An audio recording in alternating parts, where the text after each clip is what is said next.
Hello and welcome back to the Lady Sows. I decided it was time that I got my parsnips sown. I know some people will have done it earlier, but I was waiting for the soil to warm up a bit. Germination with parsnips is always erratic. They're a seed that really doesn't survive awfully well, and certainly a seed that you should buy every year. Anyway, let me oh, excuse me. My granddaughters gave me another cold.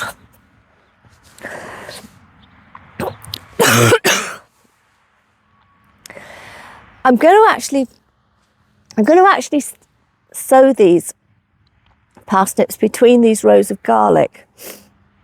Two reasons. One, it means they can share the same bit of netting. There is some school of thought that sowing onions and carrots together will help deter both the onion root fly and the carrot fly. I'm not sure that actually does work. But the thing about this is the garlic will be out June time, long before the parsnips have started to put on any real growth. And so, sharing the same bed utilises space rather than waiting until June. And the reason I'd love to keep them in beyond June, but we get rust now on garlic, and it means that whilst it would be great to keep them in the ground till July, they're too rusty. They stop growing once they get rust. Now I station sow my parsnips. We have heavy clay soil here and lots of stones in it. So if I move the camera down a bit, you'll be able to see what I'm doing. In the meantime, I've also chitted some of these parsnip seeds. They took about 2 weeks to actually grow. Let me find let me show you. Some of them have even got leaves on. But you can see they've got little tails on them. So I'm going to move you down a bit so you can see what I'm doing.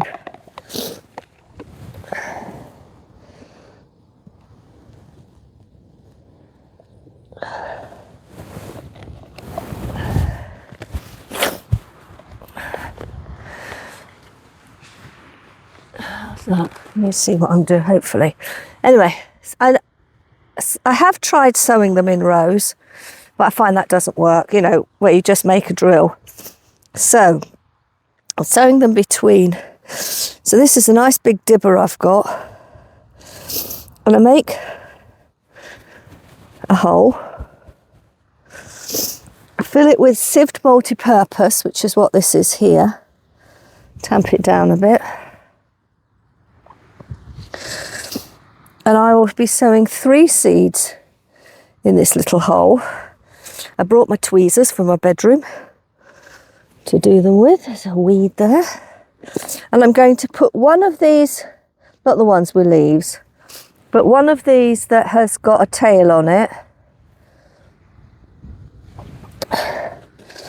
And 2 from here, because I have found even with chitting them, they don't always come up.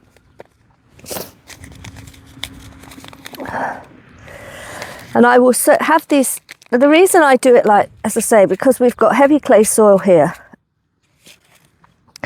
and it's quite stony as well. Right. I'm going to make these 4 inches apart.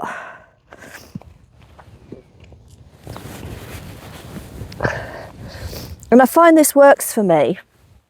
As I say, everybody's got different methods, but this is the one that works for me. The thing about parsnips is they need to be kept moist, and they do take a long time to germinate.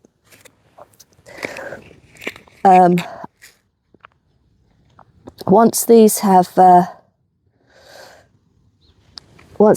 germinated, I will thin them to 1. I have had some limited success where I've had a station that hasn't none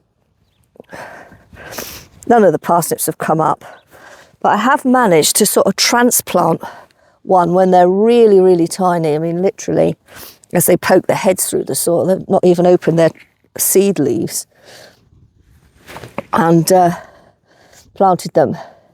And I have had some success with that.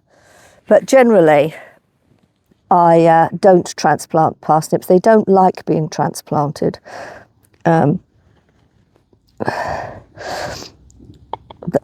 They have a long tap root, which is, of course, what we eat with a parsnip. These, of course, I won't be harvesting until well into the autumn. I try and avoid harvesting them until we've had our first frost. And because it does make them sweeter.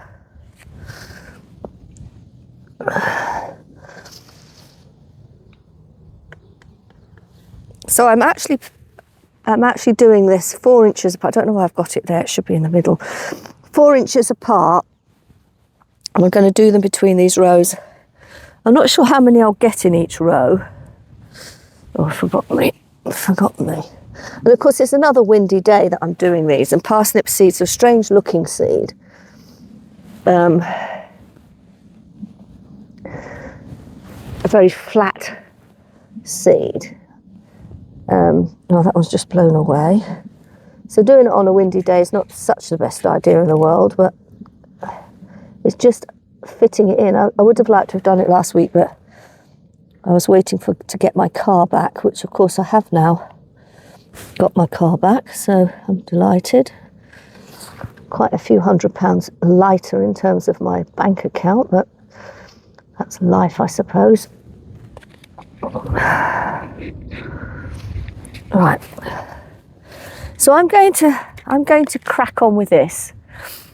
I'm not sure how many rows I'm going to do. I thought initially maybe 4, but I might not need that many parsnips. The first time I ever grew parsnips, I'd worked out that I needed 2 parsnips a week from October through till March, because that's what I bought from the greengrocers, as plus some extras for Christmas. And I have to say that I had so many parsnips I didn't know what to do with them, because it was quite a long row that I planted. Because some of these, this is a variety called Gladiator, and they do grow to quite a sizable size. I'll put a picture up of one of them that I grew last year. I think I had one last year that weighed 1.2 kilos or something. You know, just one parsnip lasted us a week. So I do find that I don't need as many parsnips. And so the second year I only planted 1 row, and I still had far too many. So each year I think I've just about got it right now as to how many parsnips I need for the winter. Because it is a vegetable I love. They make fantastic soup. I love them roasted. What else do I do with parsnips? They're mashed. They actually do a really nice gratin with parsnips, particularly if you've got some celeriac as well. That's really nice as a gratin. So I do find them quite a versatile vegetable in many ways, but my favourite is to have them roasted for my Sunday dinner. Anyway, I'm going to crack on, and then I'll come back to you when I've done that, and we'll talk about what I'm going to do next. Well, I've done 3 rows of parsnips, which gives me the potential of 36 parsnips, which should be enough for the winter. There's only 2 of us. I realised that I mentioned that I was doing these between the garlic because I could utilise the netting, but didn't really explain why. And it's because, believe it or not, carrot root fly like parsnips as well, although they don't do as much damage as they do with carrots, for the simple reason that the parsnips grow so much bigger, so can actually outgrow the carrot root fly. They tend not to do as much damage. Can cause, if they're damage on the top of the parsnips, you can get a bit of canker. And in some places, people can get quite a lot of canker. You can buy canker-resistant varieties. The reason that they get the canker is because the burrowing of the carrot fly allows in the pathogens that cause the canker. But while I was down, being quite personal with the garlic, I found these. Let's get my bucket out of the way. I can find them, look. Radishes. I've got my first harvest of radishes.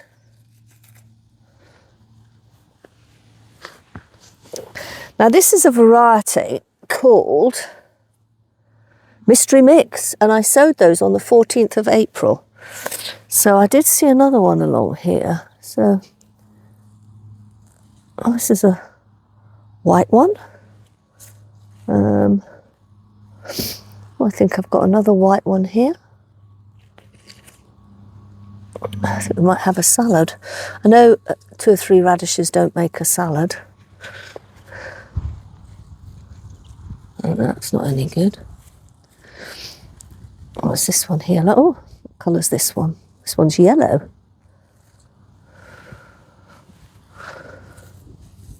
And another red one.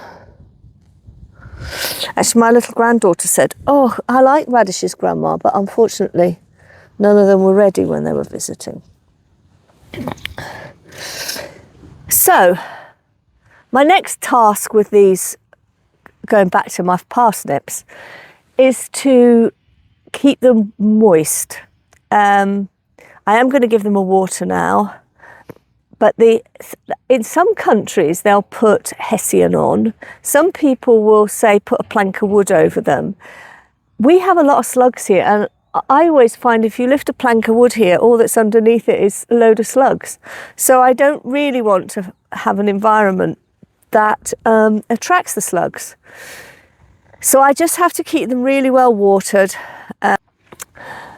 I've got a light behind me, haven't I? Keep them really well watered and hope that they come up. They can take up to 8 weeks to germinate, so a very, very slow germination. And funnily enough, slugs like parsnips. I just wondered what slugs used to do before we started growing vegetables, because there aren't many vegetables slugs don't like, or don't appear to not like. So what they ate went before man decided to grow vegetables, I've got no idea. Excuse me. Anyway, I think that's about it for today. I'll hopefully catch you another time. Thanks very much for watching. Bye for now. Bye.